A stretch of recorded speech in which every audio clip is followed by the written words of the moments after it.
Good afternoon. I'm Dean Harriet Harris from the Pratt Institute School of Architecture in Brooklyn, New York, and I'm here to talk with world-renowned philosopher, Professor and Rita Shia Chair in English at Rice University, Tim Morton. So we did actually have a cheeky chat before we start today, and what we did was think about possibly some form of departure in this conversation that we have in common. So I suppose one of them is that we share certain obligations as a philosopher and a dean. And for us, these are really around the idea of the obligation of providing some form of ethical framework for people to operate with. And that's both socially, professionally, but also a kind of skill set or an arsenal attached to this that allows the people we're responsible for to confront injustice, to whether that injustice is within the professional context in which they operate or indeed elsewhere in the world. So Tim, I know that we've obviously had a discussion about COVID-19 and shared feelings of not wanting to die or necessarily any of our friends to die. Do you want to talk a little bit about your views on your relationship, shall we say, with the virus? Oh, for real. It's an honor to be here. And when I hear about the ethical obligations, I guess one thing that I really hate, I'm a bit of a survivory person, and one thing that I hate most is when I find it very hard to think, because thinking is part of how I get to carry on. And there seem to be so many forces in this world right now that are kind of encouraging us to not think. To me, thinking is always about encountering some kind of otherness, and relating to something else that isn't you. And to that extent, kind of I'm a bit of a clown. Like for me, Socrates wasn't just saying, "Oh, I'm just a fake clown guy who's really just trying to mess with your head." I'm actually can't do my job unless I'm actually working with other people, and that's a kind of basic he lift ethical stance right there. And this is a most peculiar, strange situation. I've done a bunch of meditation retreats and stuff, but this is like an unscripted, not consenting one.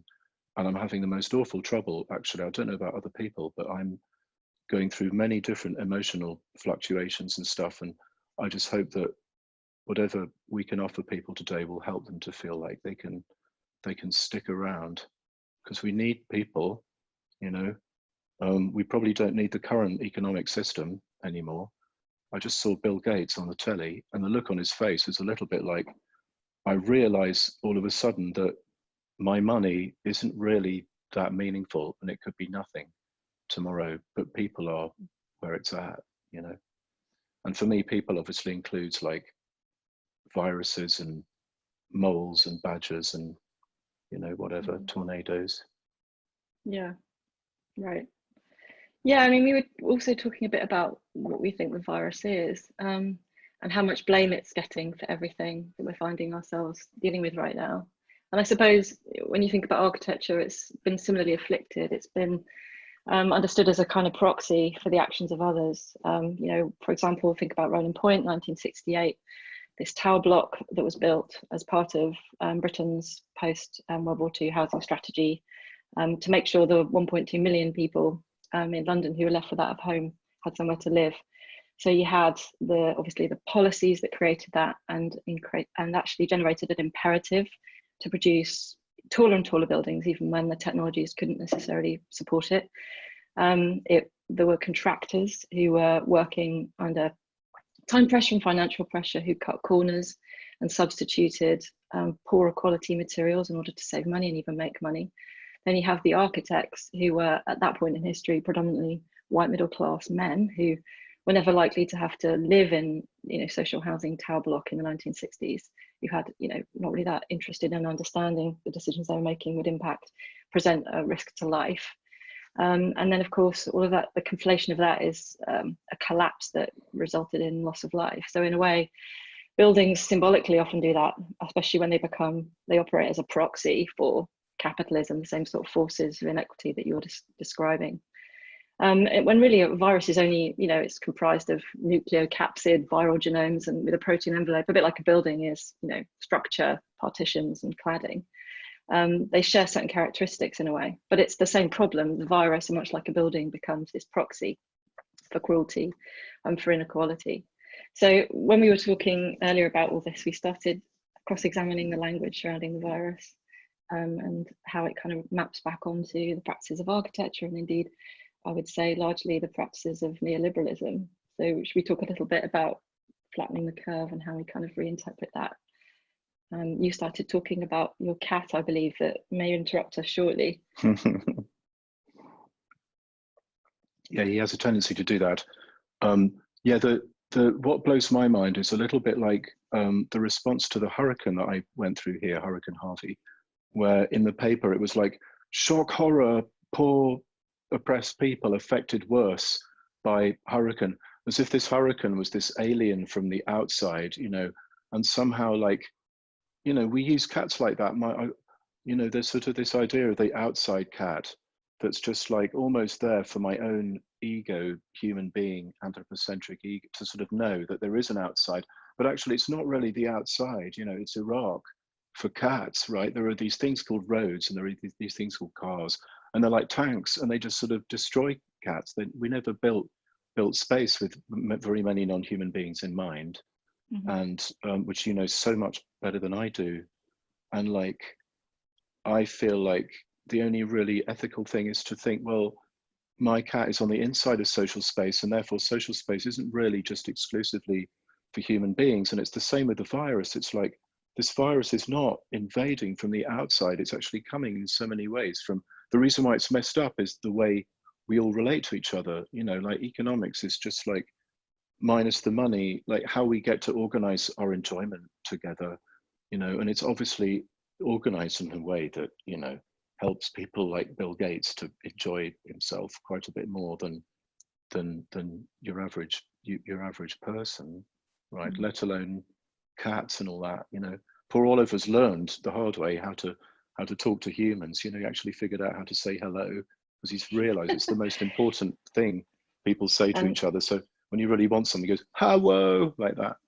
Yeah, and I'm sure fairly soon you'll teach him how to say, stop being so anthropocentric. And possibly Yeah. he can say that to many architects and students and faculty at the same time.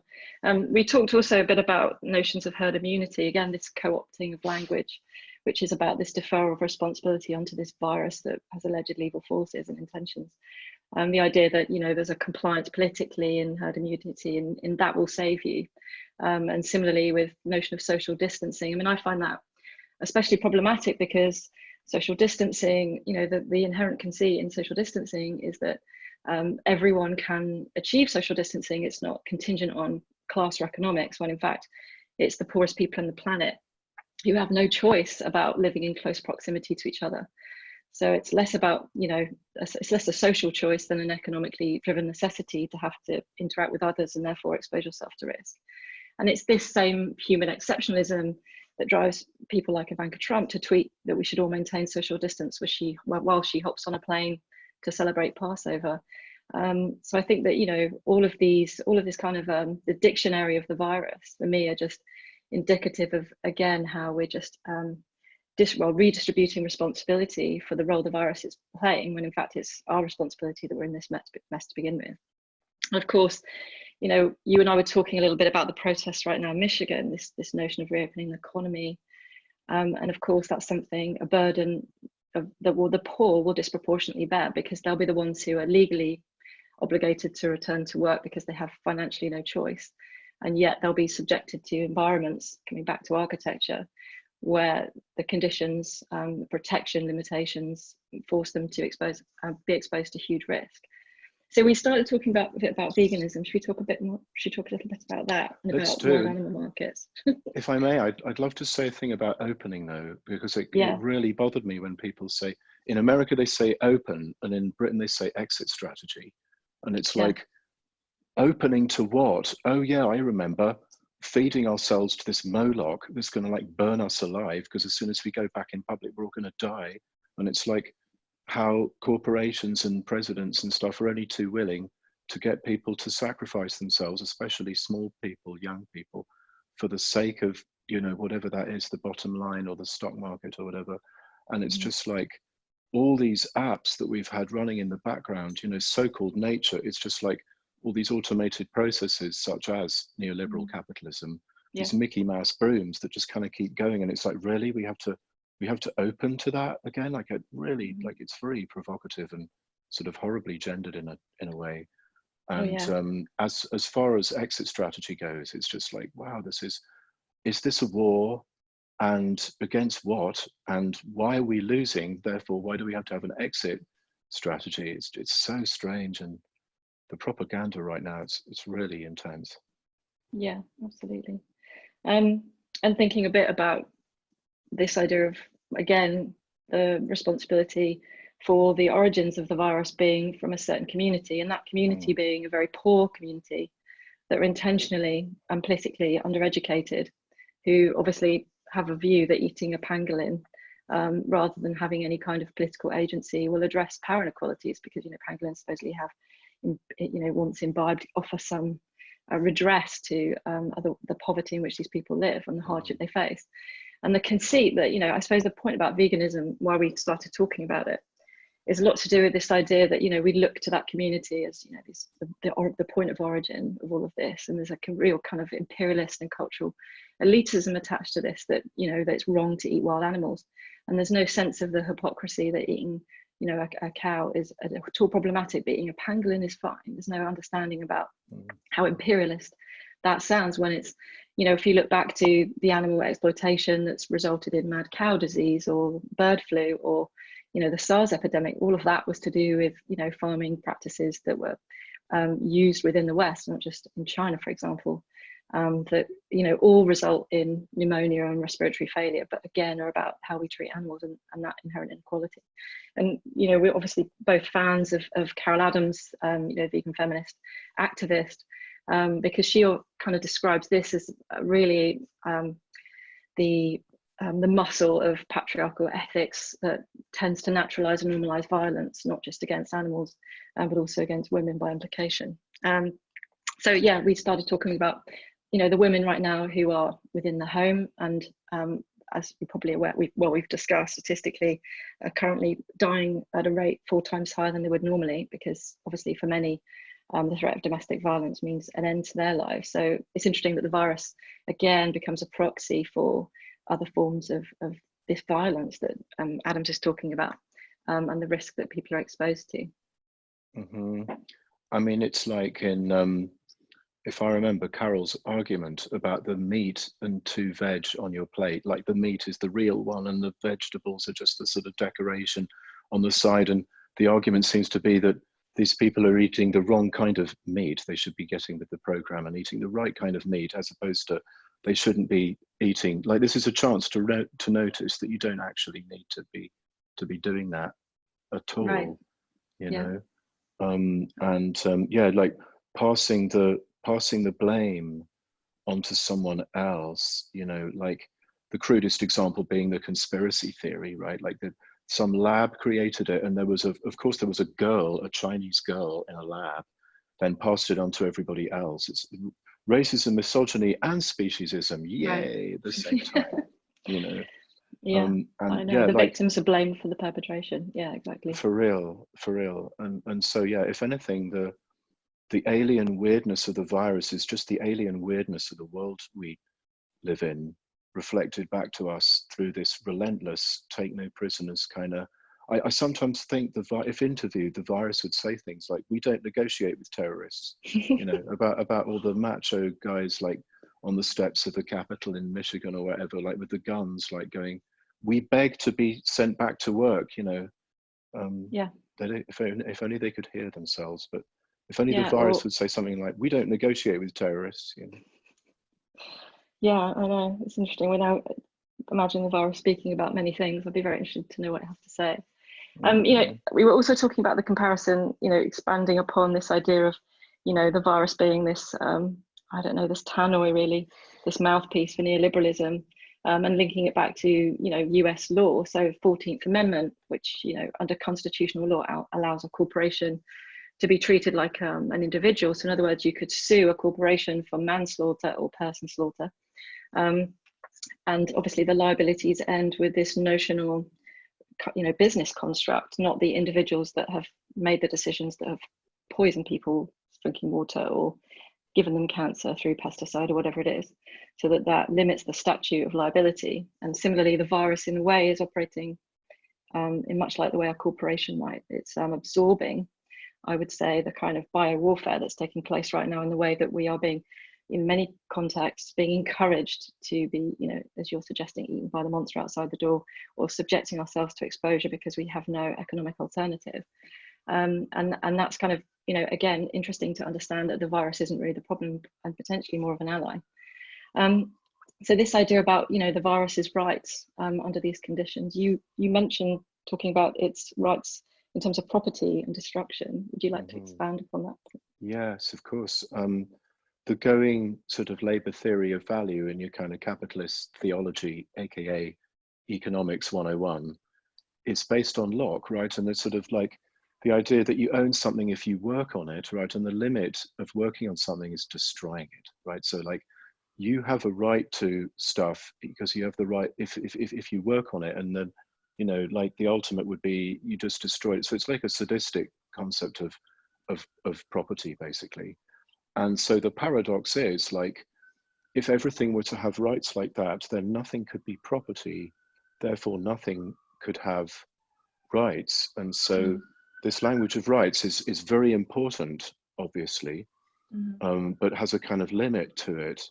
And that I'd like to somehow like add to this talk about rights, a question of like just kind of symbiosis, like what does it mean? Like, who do we allow into ourselves? Who do we allow to be next to us? Who do we allow to be part of our kind of permeable boundary situation? And it's sort of like this virus could be here forever. Like I just found out that the Spanish flu mutated into regular old H1N1, which happens every year, and it's sort of like how to coexist with these uneasily strange relationships rather than have a kind of black and white patriarchal logic where we know in advance who the friend and the enemy is, and the implicit tendency towards a kind of fascism at any moment right now, when people are realizing that they're kind of covered in the biosphere, just like it's everywhere, it's in here, it's over there, and it's like, well, we're going to have to make some walls and like figure out who's who and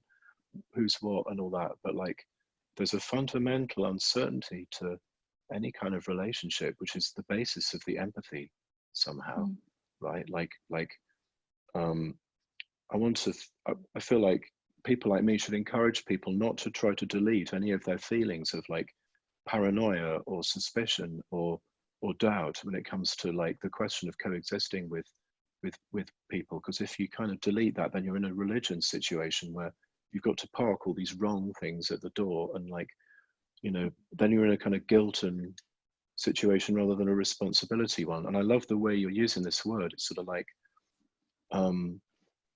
if you can understand something, you're responsible for it. You don't have to prove that you did it.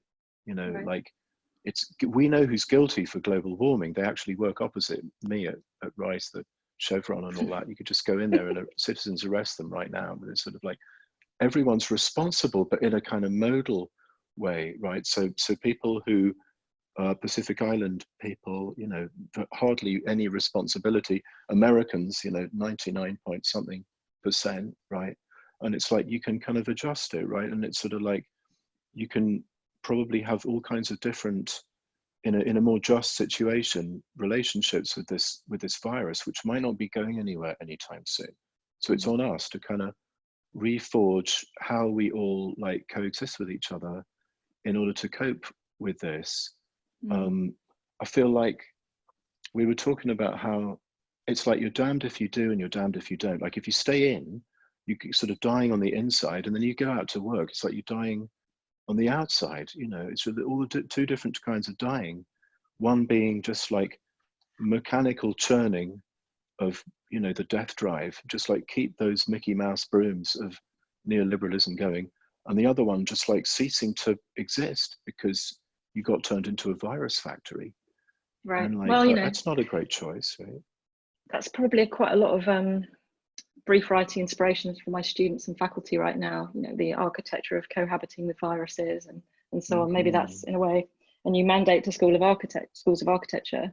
I mean, right now, thinking about my student situation, they're facing a recession like no other, where the prospect of unemployment or really poorly paid work, or again, the spectre of unpaid internships looms large for them. It's that or continuing study in isolation. And of course, if the students are poorer, in other words, they're more likely to live in cramped conditions with terrible internet, then again, you know, technology is really no better at providing, at democratizing the power struggles of the design studio, I suppose.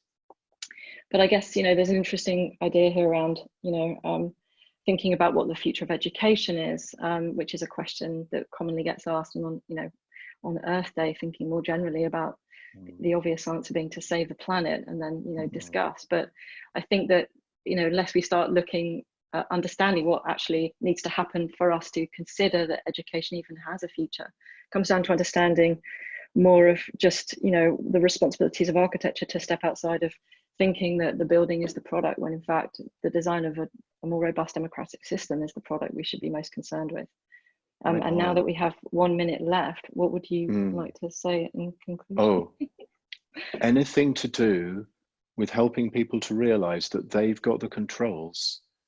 Like all this stuff, the reason why it's so oppressive is your basic alienation, right? There are these, there is so many more of us being people who making nothing to about 7 whatever million a year. The contrast between that group and then billionaire people who are way above the roof. I can't even point high enough to get there, you know. Yeah. And all these automated systems that we've got going that we don't have to let keep going, you know. I'm constantly very keen on William Blake, and he's got this very architectural idea that, you know, public school kids sing it all the time. It's if only they knew what they were singing, which is, you know, I shall not cease from mental fight, aka ideological struggle, you know, psychic combat training or something. Nor shall my sword sleep in my hand, and I'm ready to actually do violence for this to work out, until we've built Jerusalem, you know. And it's an architectural image. It's like, don't just rely on these so-called natural processes to figure themselves out by the magic of the marketplace and all that stuff. We've got the controls. It's like, that's why the ideology is so intense, because it's not true, right? Like, that's why states require armies and passports and stuff, because they're actually very fragile, and there's like so many more of us than there are of them. Professor Tim Morton, thank you for joining me this afternoon to talk about these many important issues. And also thank you to B. Galilee of The World Around for her contribution to the Virtual Design Festival established by Dezeen today on World Earth Day. Thank you.